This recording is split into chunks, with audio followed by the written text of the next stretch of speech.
அவர் பொதுவாகவே சொல்லுவார், பசங்களாம் ஆடு மாடு மேய்க்க போகணும், கல் குடிக்கணும் அப்படின்னு சொல்றாரு. ஸோ மக்கள் கேட்கக்கூடிய கேள்வி என்னன்னா, அவர் குடும்பத்தில் இருக்கிற பசங்க ஆடு மாடு மேய்ப்பாங்களா, அவங்க கல் குடிப்பாங்களா அப்படின்ற கேள்வியை தான் பல்வேறு மக்கள் முன்னெடுக்கிறாங்க. இந்த கேள்வி இதுவும் சரியான கேள்வி தானே சார்? அவர் ஏன் அப்படி சொல்ல மாட்டேன்றாரு? இன்னைக்கு அவர் சொல்லக்கூடியதெல்லாம் அவுடேட்டட் ஆயிடுச்சு. இன்னைக்கு மக்கள் கல்வி தான் ஆயுதம்.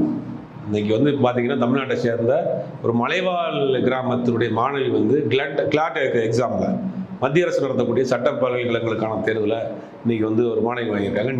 NIT JEE எழுதி ஒரு பொண்ணு ஏரோஸ்பேஸ் இன்ஜினியரிங் மகாராஷ்டிராவில் போய் ஜாயின் பண்ணியிருக்காங்க.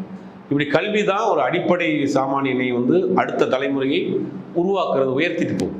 இன்னைக்கு கல்வியை நமக்கு இன்னைக்கு தமிழ்நாட்டை பொறுத்த வரைக்கும் இன்னைக்கு ஒரு சாதாரண ஏழை எளிய குடும்பமாக இருந்தாலும் சரி, அவங்க அப்பா அம்மா ஒரு சிறு கூலி வேலை செய்யக்கூடியவராக இருந்தாலும் கூட பிள்ளைகளை எப்படியாவது படிக்க வச்சுருவாங்க.